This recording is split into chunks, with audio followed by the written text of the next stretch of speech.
Assalamualaikum warahmatullahi wabarakatuh. Sebelum kita belajar, kita berdoa dulu ya. A'udzu billahi minasyaitonir rajim. Bismillahirrahmanirrahim. Alhamdulillahirabbil alamin. Arrahmanirrahim. Maliki yaumiddin. Iyyaka na'budu wa iyyaka nasta'in. Ihdinas siratal mustaqim. Siratal ladzina an'amta 'alaihim ghairil maghdubi 'alaihim waladdallin. Rabbighfirli wa liwalidayya walil mu'minina wal mu'minati amin. Rabbishrah li sadri wa yassir li amri wahlul 'uqdatam min lisani yafqahu qawli. Rabbi zidna ilma warzuqna minka fahma waj'alna min ibadika sholihin. Amin. Nah, sebelum itu ibu absen dulu ya. Si A, si B. Sudah? Nah, hari ini kita akan masuk ke bab pengurusan jenazah. Kenapa sih ada pengurusan jenazah? Kita harus ingat bahwa setiap orang pasti akan meninggal. Kullu nafsin dha'iqatul maut. Nah, setiap jiwa-jiwa yang hidup pasti akan mengalami kematian. Nah, dari sini kita harus ingat apa tujuan Allah menciptakan kita di dunia. Allah Subhanahu wa taala berfirman, "Wa ma khalaqatul jinna wal insa illa liya'budun." Aku tidak menciptakan jin dan manusia kecuali untuk beribadah. Nah, dari sini kita harus berpikir, kita harus mikir kita sanggup apa nanti di akhirat. Kita nggak akan bawa itu, kita punya rumah, kita nggak akan bawa mati itu yang namanya rumah. Kita meninggal hanya membawa amal ibadah, amal soleh kita ya. Seperti contoh apa? Misal kita kalau misalnya di dunia suka nolong orang, itu akan dicatat oleh malaikat. Dan waktu kita meninggal, semua amalan akan terputus kecuali 3, yaitu apa? Yang pertama amal jariah, yang kedua ilmu yang manfaat, dan yang terakhir doa dari anak yang soleh. Nah, amal jariah misal nih, kita punya uang 2000 lah misal. Kita cuma punya uang 2000, habis itu kita rutin tuh yang namanya setidaknya infak ke masjid. Waktu kita sholat ke masjid 2000 atau 2000 2 hari sekali, atau 5000 2 hari sekali. Nah, nanti waktu pas di akhirat ternyata loh, kok timbangan amalanku banyak. Kita nggak tahu kok ada amalan sholat jamaah setiap hari, setiap waktu, ada pahala ngaji juga lagi setiap hari. Ternyata kita nggak sadar uang yang biasa kita infakkan ternyata buat bangun masjid itu. Nah, terus masjidnya dipakai buat sholat, buat ngaji. Nah, kita nggak sadar ternyata sampai kita meninggal pahala itu selalu mengalir. Nah, insya Allah yang sedikit itu amalan infak yang sedikit itu bisa mengantarkan kita ke surga. Nah, terus yang kedua ilmu yang manfaat. Nah, kita kalau punya ilmu nih cuma sedikit aja, kita cuma tahu kalau ilmu itu misal ada hadis la taghdab walakal jannah, janganlah kamu marah maka bagimu surga. Nah, kita misalnya kalau ada teman kita nih marah, kamu ngingetin jangan marah, nanti kalau marah nggak masuk surga loh. Nah, dari situ misal kamu kasih hadis tuh la taghdab walakal jannah, janganlah kamu marah maka bagimu surga. Nah, dari situ temanmu bisa meredakan amarahnya, lebih sabar. Dan ternyata terus ilmu yang dari kamu itu temanmu sampaikan ke teman-temannya, ternyata dari situ juga ilmu yang kamu sampaikan juga menjadi pahala meskipun kamu sudah meninggal. Terus yang ketiga doa dari anak yang soleh. Nah, misalnya nih kalau kita sudah besar nih, kalau sudah nikah nih kan, itu diusahakan kita mendidik anak-anak kita jadi anak yang soleh, mudah diajak amal agama, mengajak orang amal agama, semuanya diusahakan jadi baik. Meskipun nggak ada orang yang namanya sempurna, tapi kita usahakan buat mengajarkan anak kita sebaik mungkin. Dan waktu kita meninggal ternyata doa dari anak kita itu yang mengantarkan kita ke surga, insya Allah ya. insya Allah. Nah, kita masuk ke pelajaran inti, pengurusan jenazah. Hukum pengurusan jenazah itu apa sih? Hukum pengurusan jenazah itu fardu kifayah. Apa itu fardu kifayah? Fardu kifayah ini cenderung ke wajib, seperti wajib tapi bukan wajib. Nah, misal fardu kifayah itu apa sih? Fardu kifayah itu misalkan jika ada orang yang sudah mengurus jenazah itu, maka gugur kewajiban orang-orang yang ada di sekitarnya. Tapi misal kalau orang-orang di sekitarnya itu nggak mengurusin jenazahnya tuh, nah langsung tuh satu kampung itu ikut berdosa. Jadi diusahakan meskipun yang kita kenal itu misalnya orangnya suka mencuri, suka ini, suka itu, kita tetap usahakan untuk mengurus jenazah itu. Kalau enggak, ya itu sekampung berdosa. Kayak gitu kan, naudzubillah. Nah, pengurusan jenazah ini apa aja sih? Yang pertama memandikan, yang kedua mensolati, dan yang kedua mengkafani, yang ketiga mensolati, dan yang terakhir mengubur. Nah, ibu ada video, coba dilihat ya. Coba simak dengan teliti, karena itu akan menjadi kebiasaan, jadi akan menjadi pedoman kita buat nanti misalnya kalau ada orang yang meninggal kita bantu ya. Coba dilihat videonya.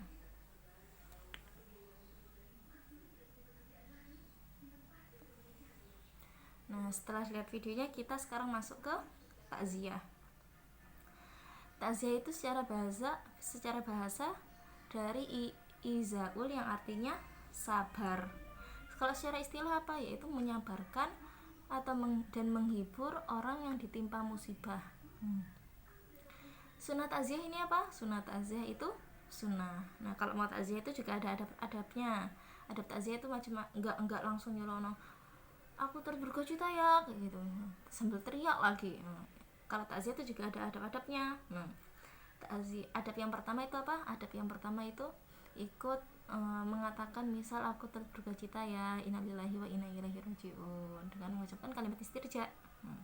Terus yang kedua, misalnya kalau mau takziah harus pakai baju yang sopan, nggak boleh pakai baju misalnya pakai baju apa namanya, baju main ke mall kayak gitu, atau malah pakai baju mau ke baju manten malah pakai baju kembang-kembang, nah, takut menyinggung.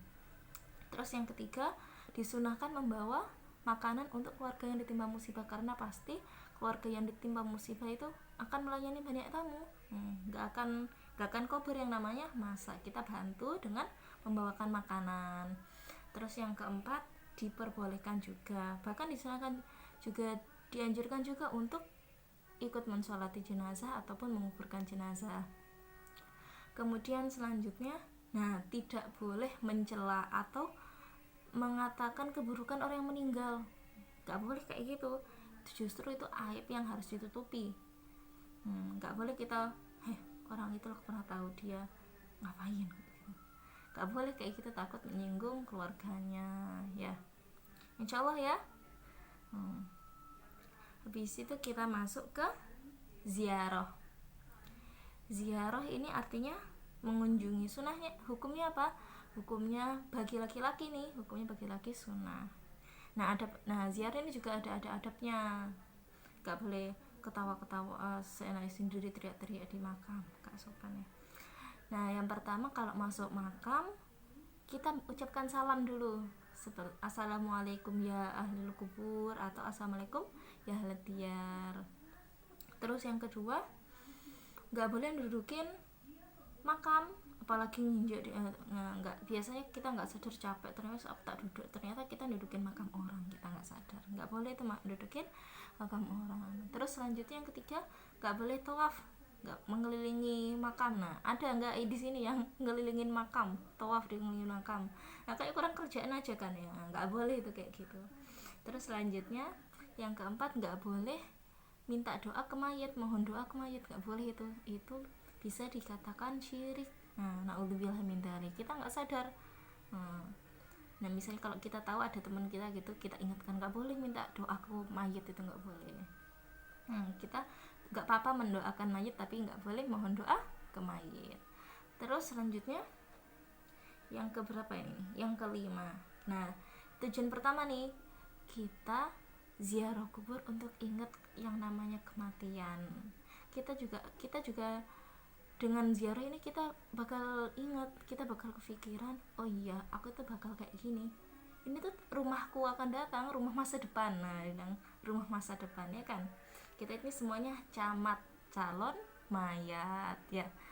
Dari sini, dari ziarah kubur kita harus ingat kita akan mengalami yang namanya kematian. Kita harus berpikir juga amalan apa yang akan kita bawa mati. Masa aku berbuat jelek terus di sini. Nah, kita di dunia itu cuma mampir sebentar. Kita nggak akan lama, kita nggak tahu ternyata 1 detik lagi atau 1 menit lagi, bahkan sebentar ini kita tiba mengejamkan mata tiba-tiba kita meninggal. Kita nggak tahu. Nah, gimana caranya biar sebaik mungkin kita menggunakan waktu kita dengan sebaik-baiknya, dengan selalu mengingat Allah. Jangan pikir kita belajar ini nggak ada pahalanya. Kita niat belajar ini untuk menuntut ilmu, untuk mengamalkan sunnah Rasulullah ya kan. Tolabul ilmi faridatan ala kulli muslim wa muslimah. Nah, dari situ kita niat, ya Allah, kita menuntut ilmu untuk mengamalkan semua yang apa kita pelajari dan mengajarkan apa yang kita tahu. Nah, dari situ kita juga akan mendapatkan pahala. Jadi kita nggak akan ngeluh yang namanya sekolah. Duh, capek pulang sekolah. Nah, ngeluh. Nah, ternyata padahal sekolah itu juga dapat pahala. Kita nggak tahu ternyata apa yang kita pelajari itu bermanfaat untuk yang akan datang. Terus misalnya kita usahakan semua, misalnya makan pun kita doa, jangan lupa, ya Allah, dengan makan ini hamba jadi kuat amal agama, jadi makan kita dapat pahala. Buang air besar pun, buang air kecil juga akan dapat pahala. Masuk kamar mandi doa, ya Allah, dengan dikeluarkannya kotoran ini badan saya jadi ringan, akan mudah mengamalkan agama, juga akan mendapatkan pahala. Nah, dari situ kita melakukan semua aktivitas yang kita lakukan ini sesuai dengan adab-adabnya, sesuai dengan sunnah Rasul, dan terutama sesuai dengan perintah Allah Subhanahu wa taala. Pelajaran kali ini selesai. Tugas dari ibu yaitu kelompokan. Ibu bagi jadi 3 kelompok atau 4 atau 5 kelompok untuk praktek sholat. Nah, jangan lupa dihafalkan doa-doanya. Oke? Praktek sholat akan dilakukan pertemuan minggu depan, dan ada soal evaluasi minggu depan ya, setelah sholat praktek ya. Sama, jangan lupa hafalan doa-doanya. Sekian, sudah kita tutup doa kafaratul majelis. Subhanakallahumma wa bihamdihi, subhanakallahumma wa bihamdika, asyhadu alla ilaha illa anta, astaghfiruka wa atubu ilaik. Kita doa ya sebelum pulang. A'udzubillahi minasyaitonirrajim. Bismillahirrahmanirrahim. Wal 'asri innal insana lafi khusrin illal ladzina amanu wa 'amilus solihati wa tawassaw bil haqqi wa tawassaw bis sabr. Sekian dari Ibu. Misalnya kalau Ibu ada salah kata, maafin ya. Kalau misalnya ada yang kurang jelas, bisa tanyain ke Ibu langsung ya. Wassalamualaikum warahmatullahi wabarakatuh.